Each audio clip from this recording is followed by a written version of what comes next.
Fala, afiliados, vocês estão vivos? No vídeo de agora nós vamos falar um pouquinho sobre a democracia ateniense. Mais ou menos em 507 a.C., os muitos, não os poucos. Em contexto, o foco é a política e a filosofia grega. Antes, no século XIV e XIII a.C., nos séculos XIV e XIII a.C., assentamentos micênicos em Atenas com a fortificação da Acrópole, a cidade alta. Em mais ou menos 900 a.C., união política de pequenas cidades em Ática numa cidade-estado centrada em Atenas.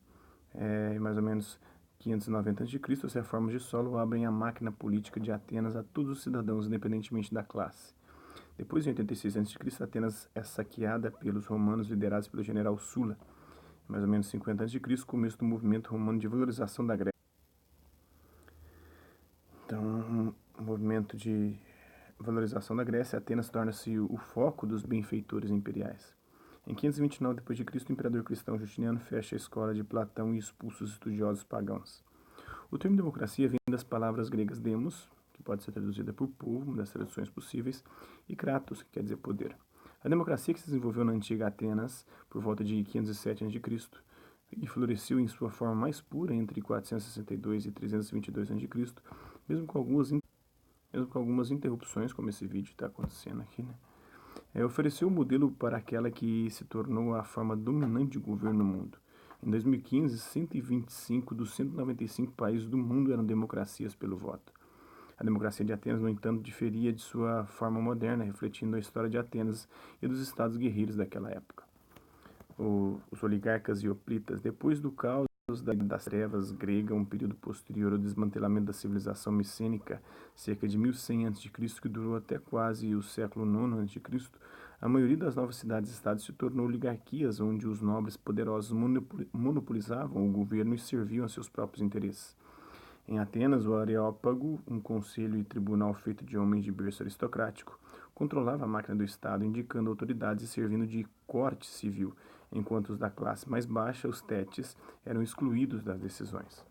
Mas o desenvolvimento do modelo hoplita de soldado-cidadão nos séculos VIII e VII acabou funcionando de forma disruptiva para os que estavam no poder, já que levou a certo nível de igualdade.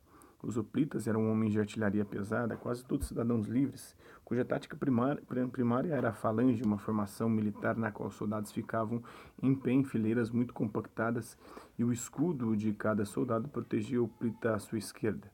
Qualquer homem que pudesse pagar por armas e armaduras estaria pondo sua vida em risco para defender o Estado.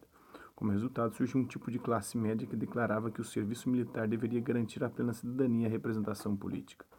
Ao mesmo tempo, as classes mais baixas faziam demandas e a tensão entre elas e as ordens superiores sobre questões chaves, como a reforma agrária e escravidão por dívida, ameaçava levar a uma crise social. Para o ateniense, os frutos de outros países são luxos similar aos do seu próprio, segundo Péricles. O Péricles, que viveu de 495 a 429 a.C., tornou-se o mais famoso democrata de Atenas e líder da cidade-estado por quase 30 anos. Ele ficou famoso por volta de 462 a.C., quando ajudou Efialtes a desmontar o Areópago, o último bastião do controle oligárquico. Após a morte de Efialtes, Péricles avançou com as reformas, incluindo a remuneração dos que serviam na corte, possibilitando que até os cidadãos mais pobres fossem ouvidos também. Também se acredita que tenha ajudado a liderar a política externa assertiva de Atenas, conforme a cidade buscava explorar sua dominância na Liga de Delos. Durante os anos 440 a 430 a.C., ele se envolveu num ambicioso programa público de construções que desencadeou uma controvérsia local, onde teve que reagir a revoltas e no exterior foi condenado por ter pedido dinheiro da Liga de Delos para pagar o Pártenon, o templo dedicado à Virgem Atena. De qualquer forma, ele era popular e foi eleito general todos os anos desde 443 a.C. Zona de Solon e Clístenes. Em Atenas, algumas dessas tensões foram dissolvidas por volta de 594 a.C. pelas reformas do estadista Solon. Ele implementou a lei que declarava que todos os cidadãos poderiam votar em matérias do Estado e que uma corte penal deveria admitir todos os cidadãos. Ao mesmo tempo, no entanto, fez um afago nas classes superiores ao introduzir uma oligarquia em camadas, na qual o poder correspondia à riqueza. O aristocrata controlaria os cargos mais altos, a classe média os mais baixos, e os pobres poderiam ser selecionados em lotes para servir como jurados. No final do século VI a.C., Atenas foi dominada pelo tirano Pisístrato e seus filhos. Em resposta a isso, uma facção de aristocratas liderados por Clístenes se aliou a membros de posições inferiores na sociedade para tomar o poder. A instituição da verdadeira democracia em Atenas normalmente guarda esta data, cerca de 507 a.C. Clístenes introduziu o verdadeiro governo popular ou a democracia direta, possibilitando a todos os cidadãos de Atenas que votassem diretamente nas decisões políticas. Diferente da democracia representativa contemporânea, onde o povo escolhe representantes que agem como legisladores. Ele também reorganizou os cidadãos em unidades geográficas não em parentesco, rompendo os vínculos tradicionais que sustentavam a sociedade aristocrática ateniense.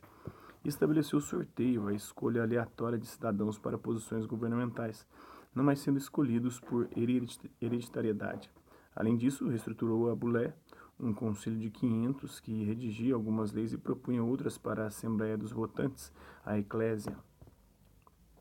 Em 501 a.C., o comando dos militares foi transferido para generais eleitos pelo povo, os estrategos. Em 462 a.C., Efialtes tornou-se líder do governo democrático em Atenas e, com seu suplente Péricles, desmantelou o conselho do Areópago, transferindo seus poderes para Bulé, a Eclésia e as cortes de cidadãos. Efialtes foi assassinado em 461 a.C.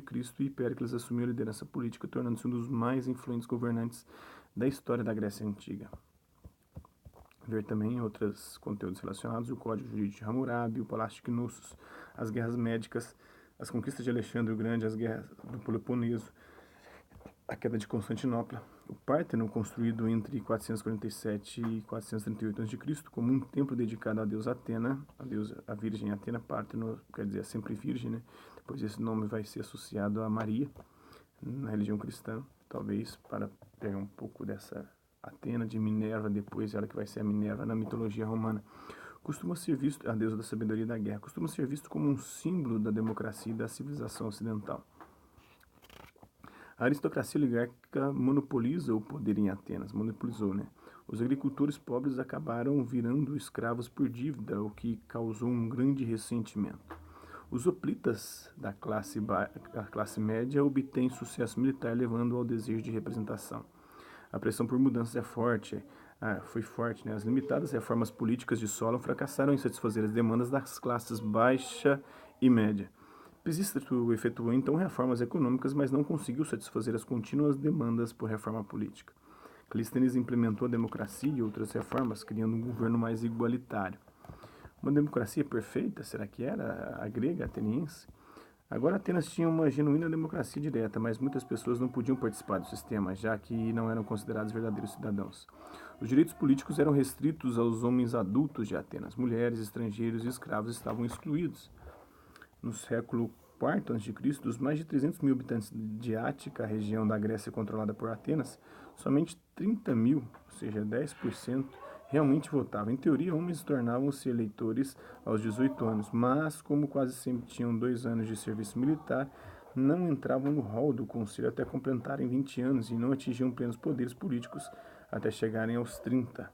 Durante a Pentecontaitia, as décadas entre a vitória grega na Guerra Médica, em 479 a.C., e o começo da Guerra do Peloponeso, em 431 a.C., Atenas atingiu a sua glória.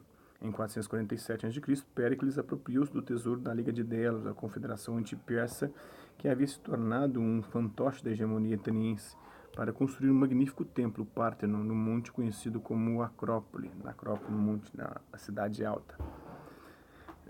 A cidadania de Atenas era fruto de muita cobiça e em 451 a.C., Péricles aprovou uma lei restringindo a homens cujos pais fossem ambos atenienses. Então é isso aí.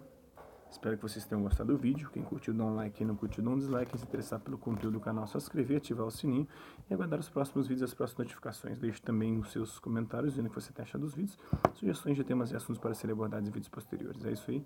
Hasta la vista, babies. Até a próxima.